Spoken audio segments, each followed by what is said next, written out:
teach them his lives, his characteristics, his seerah, his shama'il, sallallahu alayhi wa sallam, his sunnahs, how they can be like him, sallallahu alayhi wa sallam, how they can grow in love to him, sallallahu alayhi wa sallam. And then second he says, وَحُبِّ أَهْلِ بَيْتِهِ, and the love of his family, sallallahu alayhi wa sallam. And then finally he says, وَقِرَاءَةِ الْقُرْآنِ, and also teach them the qira'ah, the recitation and the understanding of the Quran. Inshallah, we'll cover this as we go through our Quran. But many people today, many proponents of Islam, many people who claim to be Muslim, different groups, different sects, so on and so forth, they say the Ahlul Bayt is only and solely for them. They have hijacked the love of Ahlul Bayt and they said it's only for them. And Ahlul Sunnah, the Sunnis, they only focus on the Sahaba, so on and so forth, and they create this divide in us. They create some sort of divide, and our children are becoming confused today. What should our attitude be to the Ahlul Bayt? What should our attitude be to Sayyidina Ali, karramallahu wajhahu al-karim? Firstly, we are more connected to Sayyidina Ali radiallahu ta'ala than any other group can tell. There's a beautiful hadith where the Rasul sallallahu alayhi wa sallam was once sat on the ground. Sayyidina Jibreel alayhi salatu wasalam came. This is famously known as Hadith Jibreel. And when Sayyidina Jibreel alayhi salatu wasalam starts asking the Prophet sallallahu alayhi wa sallam, Islam, what is Islam? What the Rasul sallallahu alayhi wa sallam says, that you have your 5 pillars of Islam. أن تشهد أن لا إله إلا الله وأن محمد رسول الله وتقيم الصلاة وتؤتي الزكاة.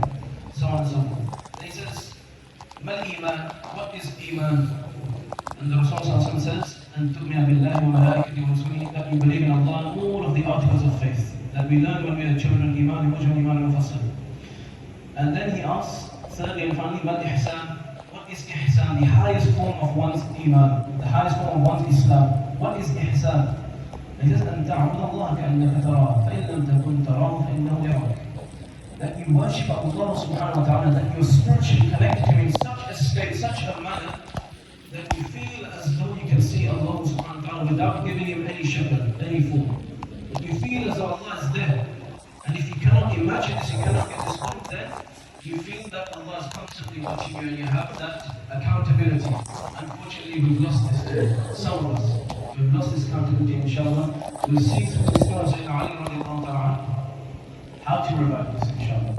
But we are connected to Sayyidina Ali in all 3 of these aspects. Through our Islam, through our Iman, and through our Ihsan. Firstly, through our Islam.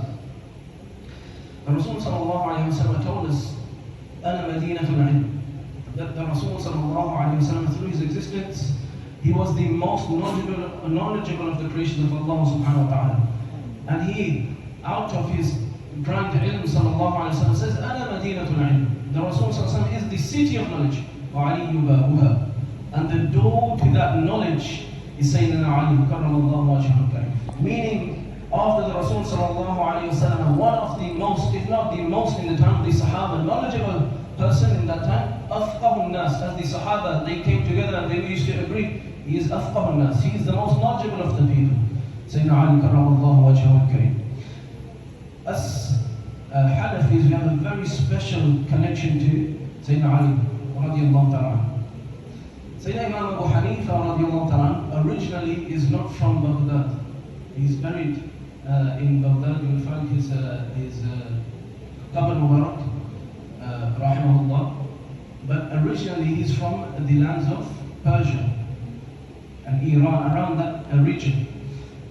Before he was born, in the Khilafah of Sayyidina Ali radiallahu ta'ala, the grandfather of Sayyidina Nu'man ibn Thabit, the grandfather of Sayyidina Imam Abu Hanifa, rahimahullah, he heard of the moving of the capital of the Khilafah from Madinah al-Munawwara to Kufa, where Sayyidina Ali radiallahu ta'ala chose to reside and chose to make the capital of the Khilafah. Sayyidina Abu Hanifa, Imam Abu Hanifa's grandfather, out of khidmah and love of Sayyidina Ali and the Ahlul Bayt, he moved his entire family and he done hijrah to that place, and they were known as the family who would serve and do khidmah of the Ahlul Bayt Rasulullah sallallahu alayhi wa sallam. Such that when years and years later, when Imam Abu Hanifa, after his grandfather had passed away, after his father had grown him up, after he had become Al-Imam Al-A'zam, the greatest Imam, and he was offered by the Caliphate, by the Khilafah, the ones who gave Imam Ali radiallahu ta'ala a very hard time. Because remember, Imam Abu Hanifa rahimahullah was in the time after that, in the time of the Tabi'een. Al-Atba al-Tabi'in. When he was offered to be the Qadi, the Grand Qadi of the state, you know, any of us, think of us in that position. Someone says, you're going to get a large salary, you're going to be right-hand man to the king, you're going to be right-hand man to the Amir, you're going to be famous in the eyes of the people, all of us would jump. You're going to get X amount of salary, oh subhanallah. We'll go straight away without thinking. One of the reasons the ulama say Imam Abu Hanifa rahimahullah raddahu, he rejected this, is because he remembered those people and they were from the same tribes and the same people that gave Sayyidina Ali radiallahu anhu and his family, thereafter Imam Hussein and so on and so forth, a very hard time. And he said no. He refused this position and he refused to ever take up any of these positions, and later on he was thrown into prison. He endured all of this out of the love of the Ahlul Bayt Rasulullah sallallahu alayhi wa sallam. So we have a very special connection even through our fiqh to Sayyidina Imam Ali radiallahu ta'ala. Sayyidina Ali radiallahu ta'ala, not many people know, he is one of the Kuttab al-Wahi. He is one of the blessed people of Islam that was allowed to and was selected to write the Quran al-Kareem. So again, his ilm, we're just talking about his ilm. He was a hafiz of the Quran.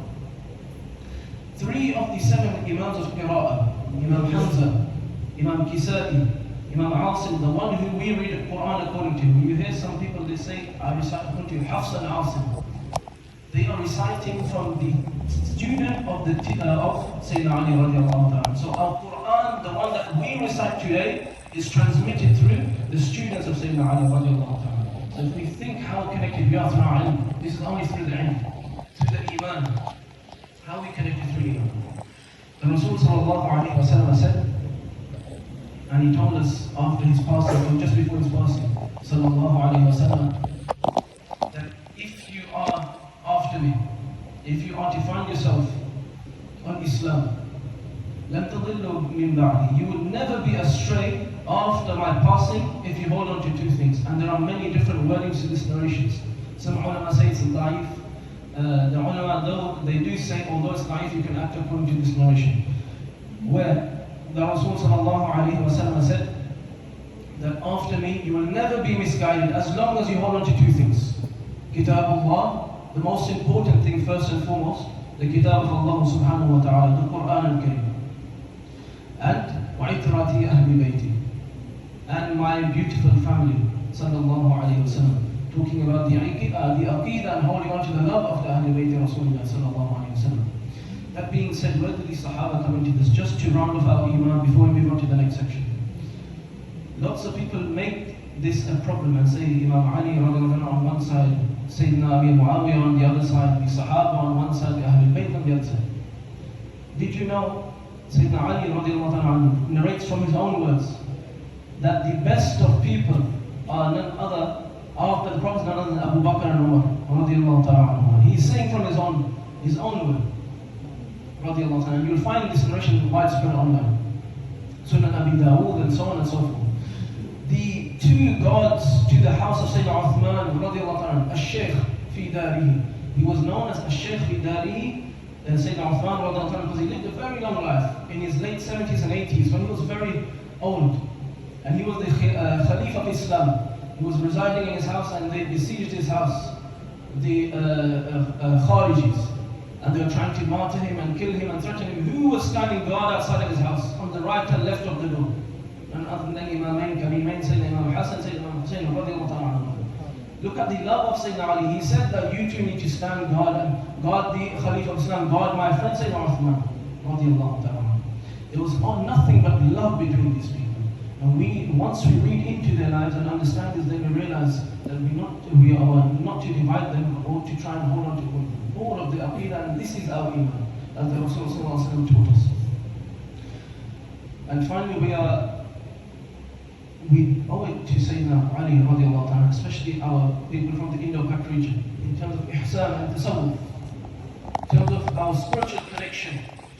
It goes back to the Rasul sallallahu alayhi wa sallam through only 2 people. If you look at all the ashjar, all of the trees and the chains that go back through every turuq, the Suhrawardi tariqah, the Naqshbandi tariqah, the Uwaisiyah, all of these Qadiriyah, every single one of these, they all go through only 2 men from the Sahaba Ikram. First of all, Sayyidina Abu Bakr Siddiq radiallahu ta'ala, who is known as the father of the Naqshbandiyya tradition.